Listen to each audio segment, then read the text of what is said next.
Hoje nós vamos falar aqui um pouquinho sobre a impecabilidade de Cristo. Esse é o estudo que nós vamos fazer aqui hoje. A impecabilidade de Cristo. Dia 20 de agosto de 2023. Impecabilidade de Cristo. Vocês devem se lembrar de algumas situações em que Cristo, por exemplo,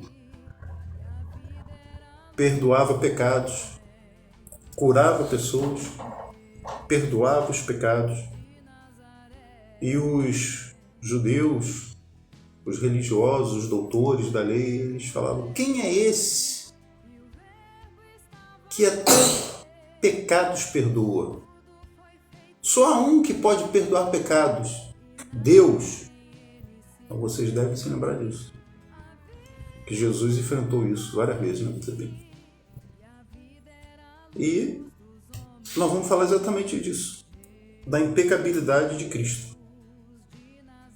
Vocês já pararam para comparar a vida de Cristo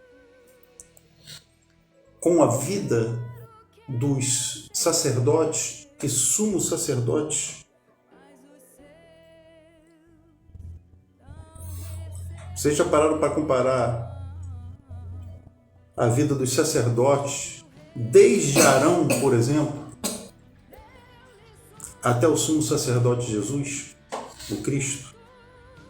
O que distingue Jesus de todos eles?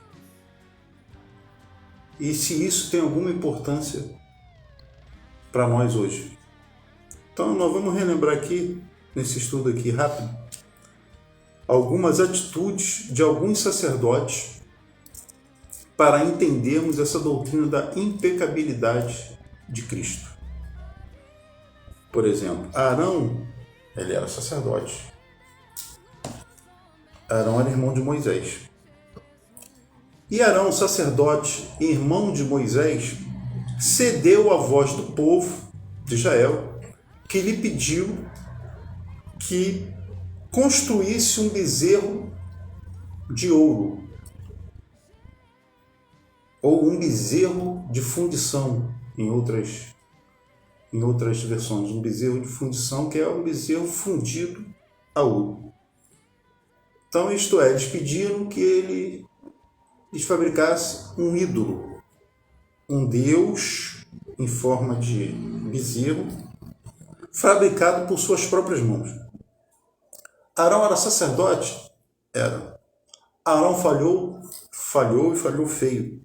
E você vai encontrar esse triste episódio na vida do sacerdote Arão, em Êxodo 32, versículo 3, versículo 4. O sacerdote Eli, agora eu já estou falando de outro sacerdote. Agora eu já estou indo lá para o livro de Samuel, 1 Samuel. O sacerdote Eli negligenciou seus filhos, Ofni e Finéias, que se deitavam com as mulheres da tenda do tabernáculo, na tenda do tabernáculo. Os filhos do sacerdote Eli faziam isso direto. Os filhos do sacerdote Eli também roubavam os sacrifícios e holocaustos pertencentes ao Senhor. A Bíblia chama eles de filhos de Belial, homens malignos, sem nenhum temor a Deus. Só que Eli não os repreendeu. Ele era o pai, ele era sacerdote, e ele não repreendeu aos seus dois filhos. O sacerdote Eli falhou feio. O sacerdote Eli pecou. Morreu já idoso, caindo da cadeira, quebrando o pescoço, quando recebeu a notícia que a Arca da Aliança estava em poder dos inimigos de Israel. E você também vai poder ver essa triste história em 1 Samuel, a partir do capítulo 2. Agora nós vamos entrar na época de Jesus. Caifás, sumo sacerdote na época de Cristo, ele defende a condenação de Cristo. João 11, 48 em diante. Se o deixamos assim, todos crerão nele, e virão os romanos e tirarão o nosso lugar e a nossa nação. E a nação.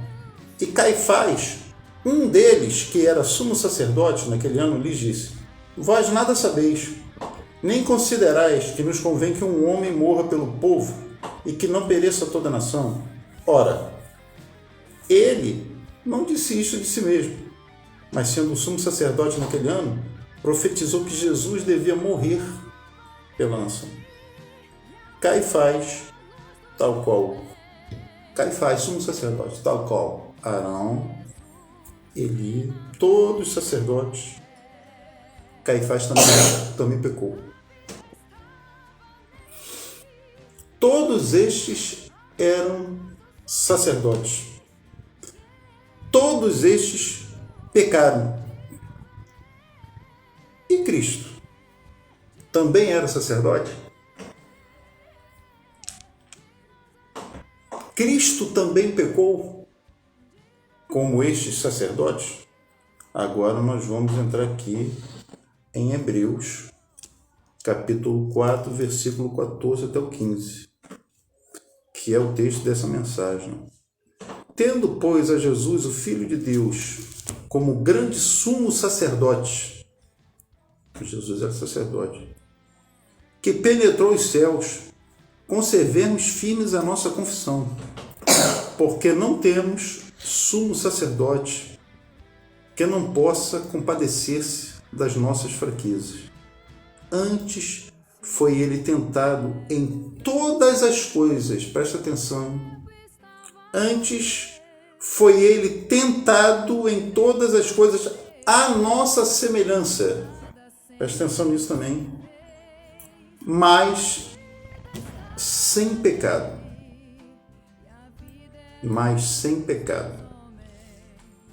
Então vamos lá. Agora a gente começa aqui a falar da doutrina da impecabilidade de Cristo. Quando nos referimos à impecabilidade de Cristo, geralmente nós estamos falando da sua humanidade, porque seria desnecessário apelar para a impecabilidade da divindade de Cristo ou deidade de Cristo, porque deidade ou divindade, por definição, não pode pecar e não peca. Então não tem por que apelar para a impecabilidade de Cristo olhando para o lado Deus. Não. Vocês têm que lembrar uma coisa. Jesus era 100% homem e 100% Deus. E que para os gregos, o Novo Testamento foi escrito em grego, para os gregos, a matéria, a carne, era má.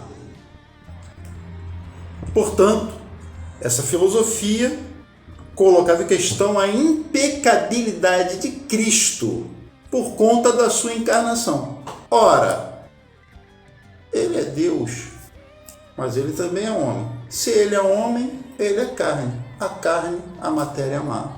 Então, ele pecou. Porque a carne é má. Por isso que a doutrina da impecabilidade de Cristo,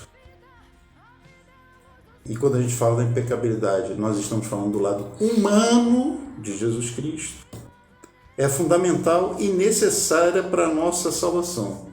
Porque se Cristo, Jesus Cristo, não tivesse sido o Cordeiro sem mácula, o Cordeiro de Deus que tira o pecado do mundo, ele não teria garantido a salvação de ninguém e teria ele mesmo, Jesus Cristo, necessitado de um Salvador para ele. Ele precisaria de um Salvador para ele também. Ele não seria o Salvador. Os inúmeros pecados que Cristo levou na cruz exigiam um sacrifício de alguém perfeito. O cordeiro deveria ser sem mácula. Os inúmeros pecados exigiam alguém perfeito. Esse sacrifício só poderia ser realizado por alguém sem nenhum tipo de mancha, de mácula de pecado. E esse alguém foi o único, Jesus Cristo. Agora uma pergunta. Essa doutrina da impecabilidade de Jesus Cristo não encontrou nenhuma dificuldade? Encontrou. E ela está exatamente aqui.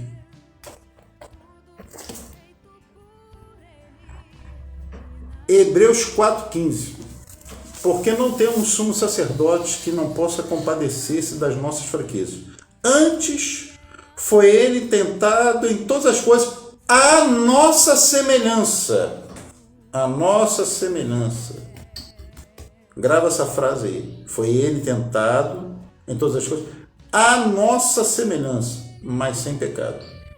Bom, se Cristo foi tentado como nós somos, como pode ter sido sem pecado? Se ele também era homem, como nós. Se lemos também a epístola de Tiago 1, verso 14 e 15, a dificuldade de entendimento da doutrina da impecabilidade, ela pode aumentar. Quer ver? Tiago 1, 14 e 15.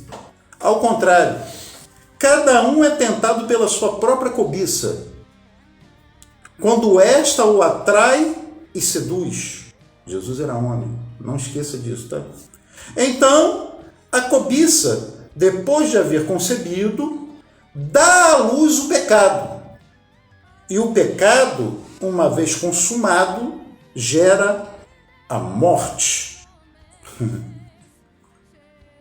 Tiago, aqui, ele fala de uma tentação que surge dos desejos pecaminosos dentro de nós, dentro do ser humano. Jesus era homem? Era.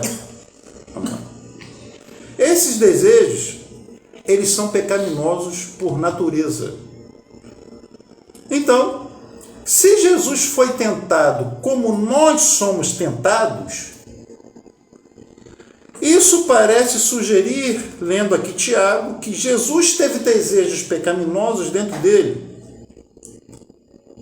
Porém, é exatamente o objetivo da expressão, esse é exatamente o objetivo da expressão, mas sem pecado, na epístola aos Hebreus, que nós lemos aqui no versículo 15.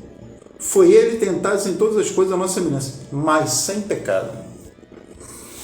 Jesus teve desejos, mas ele não teve nenhum desejo pecaminoso, como todo mundo que está aqui nessa sala tem, ou como você que está aí vendo pela internet tem. Ele não teve nenhum. Quando Jesus foi tentado por Satanás, o ataque veio de fora, não veio de dentro do coração. Era uma tentação externa, estava do lado de fora. E não era uma tentação dos seus próprios pensamentos. Satanás tentou seduzir Jesus a comer durante o seu período de jejum. E com certeza Jesus, ele teve fome física. Jesus teve desejo por comida, mas não é pecado sentir fome. Não é pecado sentir fome. Ainda que ele quisesse comer, ou tivesse vontade de comer, como um homem, e ele teve, Jesus se comprometeu em obedecer à vontade do Pai para sempre, e sempre obedeceu. Por sua impecabilidade, que Jesus Cristo se qualificou como perfeito sacrifício pelos nossos pecados. Só que a nossa salvação exige dois aspectos da redenção aqui. Era necessário que Cristo fosse o nosso substituto e recebesse a devida punição por nossos pecados, mas também que ele cumprisse perfeitamente toda a lei de Deus para garantir o mérito necessário por nós e receber as bênçãos da aliança de Deus. Jesus não somente morreu como ser humano perfeito no lugar de seres humanos imperfeitos, isto é, nós, o impecável no lugar dos pecadores, nós, como também viveu a vida de obediência perfeita que o Pai exigia para a nossa salvação. É aí que ele fala, aquele que não tem pecado que atire a primeira pedra. Vocês estão acusando essa mulher e vocês têm pecados iguais ou piores do que ela. Aqueles que não têm pecado atirem a primeira pedra. Só um homem que não peca é que pode falar isso. Só um impecável, Jesus, é que podia falar isso. E quando ele fala isso naquele momento, os seus adversários se retiram envergonhados. Então Jesus, irmãos, ele é incomparável. Não há ninguém como ele. Nunca houve um sacerdote como ele e nem haverá outro igual a ele. Somente Jesus Cristo, com seu precioso sangue, foi capaz de me perdoar e de me reconciliar com o Pai. Somente ele. Então, tendo dito isso aqui, deixa eu lhe fazer algumas perguntas. Por que continuas com seus ídolos a lhe enganar?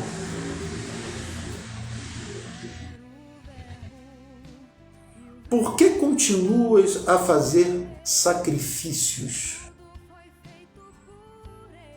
Do sacrifício de Cristo, queres tu ridicularizar?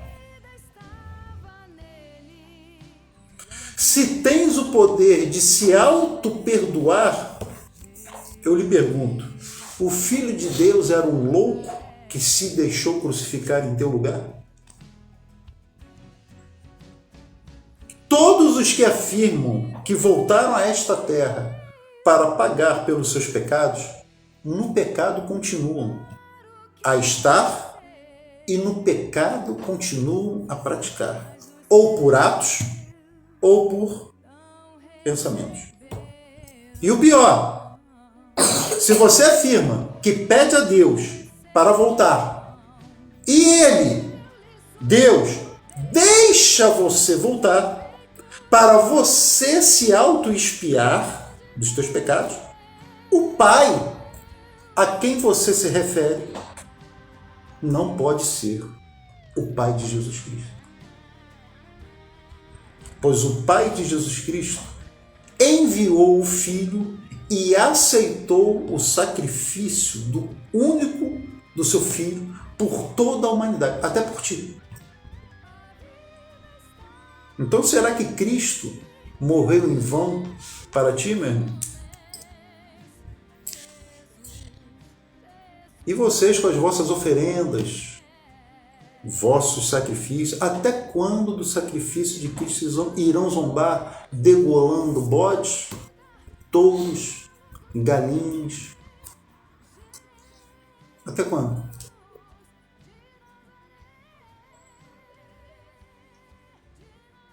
Mas pastor, você está falando da minha religião. Sim, eu estou falando da sua religião.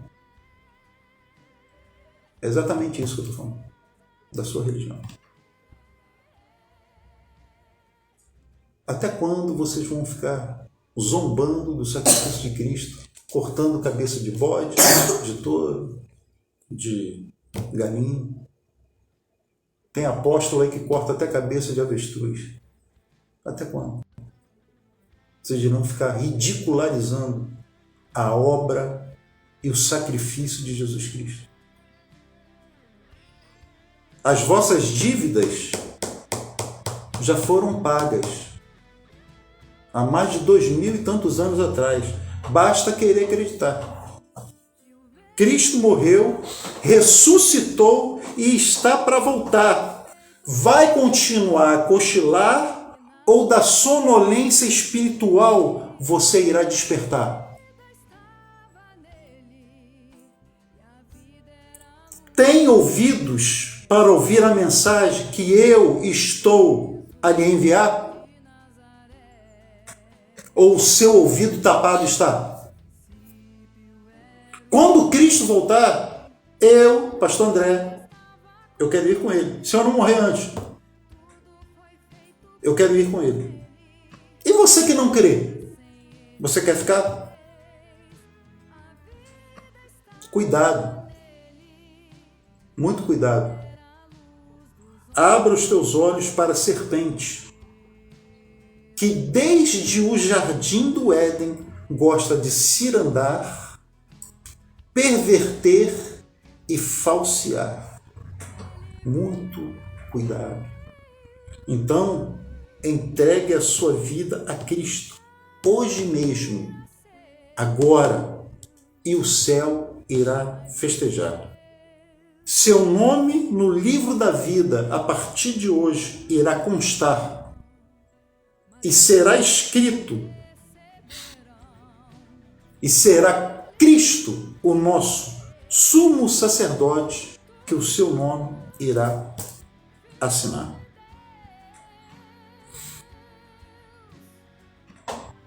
Esse foi o estudo de hoje. A impecabilidade do homem Jesus Cristo de Nazaré. Só tem um homem na história humana que nunca errou e nunca pecou.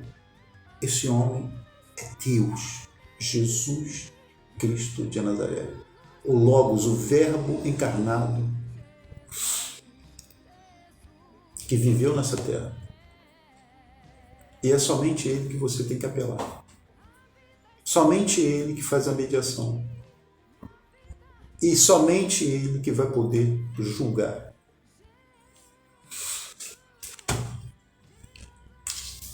Vamos orar. Pai, eu oro em nome do Teu Filho Jesus Cristo. O Teu Filho que o Senhor enviou para os nossos pecados perdoar e da sua memória o Senhor se esquecer e nunca mais lembrar dos nossos pecados. Obrigado pelo sacrifício único e perfeito do nosso Senhor, Salvador e Redentor Jesus Cristo de Nazaré. Ninguém tem o poder de se auto-perdoar. Ninguém tem esse poder. Esse poder de perdoar e salvar a humanidade foi dado somente a uma pessoa. E o nome dessa pessoa é Jesus Cristo de Nazaré. Todos os seres humanos dependem desse homem para serem salvos da ira de Deus. Deus é amor. Deus é amor. Um dia, e esse dia está bem perto, um dia as pessoas conhecerão a ira de um Deus santo e justo. E todos aqueles que não crerem na mensagem de Jesus Cristo, naquilo que Jesus falou, saiu da boca dele e ensinou, todos estes irão sentir em sua própria carne a ira de Deus. Eu espero, Senhor, que aqui na minha família aqui na igreja, os nossos irmãos lá em Angola. Eu espero que todos nós, até o dia da sua volta, ou quando o Senhor nos chamar para Ti, eu espero que nós estejamos com a nossa fé intacta no Senhor, obedientes a Ti. E espero também que aqueles que vivem na desobediência e que querem aproveitar, entre aspas, as coisas desse mundo, possa parar para refletir e analisar o quão breve a vida é. E não pestanejar, não abrir e piscar de olhos, ou o Senhor volta para nós, ou o Senhor nos chama. Então, meu Deus, só existiu uma pessoa que nunca pecou e pagou pelo preço dos nossos pecados. Essa pessoa chama-se Jesus. É a Ele a quem nós devemos orar. É a Ele a quem nós devemos dirigir as nossas orações. E é a Ele a quem nós devemos entregar as nossas vidas. Se existe alguém que quer entregar a vida ao Senhor Jesus Cristo hoje, que faça aí agora. Entregue sua vida a Jesus agora. Peça perdão pelos seus pecados agora. E mude de rumo. Muda a rota da tua vida. Em nome de Jesus. E ao sermos tentados, meu Deus, o Senhor nos livre das tentações, das ciladas do inimigo. E nos livre também das nossas tentações internas, aquelas que os nossos pensamentos produzem. Pensamentos pecaminosos, pensamentos de pecado, aquelas que a nossa natureza interior produz. Não permita. Só em pensarmos, já pecamos. Não permita que o nosso pensamento frutifique e esse pensamento venha ter vida, venha ganhar vida e, além de pecar no pensamento, as pessoas venham a pecar também no ato. Não permita, Senhor. Que o Senhor nos deixe firmes nas pegadas do Seu Filho Jesus Cristo. Em nome de Jesus. Que o Senhor nos abençoe, nos guarde e nos livre de todo mal. Eu oro também por aqueles que estão doentes e enfermos, que precisam da cura do Senhor, porque o Senhor tem o poder de curar qualquer enfermidade. Se existe uma pessoa que está assim, precisando de uma intervenção miraculosa do Senhor, eu peço a Ti que, por misericórdia, o Senhor intervenha na vida dessa pessoa. E que essa doença que, para os médicos, é incurável, possa cair por terra agora. E que essa pessoa seja curada. Em nome de Jesus. Que a graça do nosso Senhor Jesus Cristo, o grande amor do Deus Pai e a consolação do Espírito Santo de Deus seja com todos aqueles que aguardam o retorno do nosso Senhor Jesus Cristo de Nazaré. A Ele seja dada a honra, a glória, o poder, o domínio e a majestade pelos séculos dos séculos. E todos aqueles que creem nisso digam amém e graças a Deus.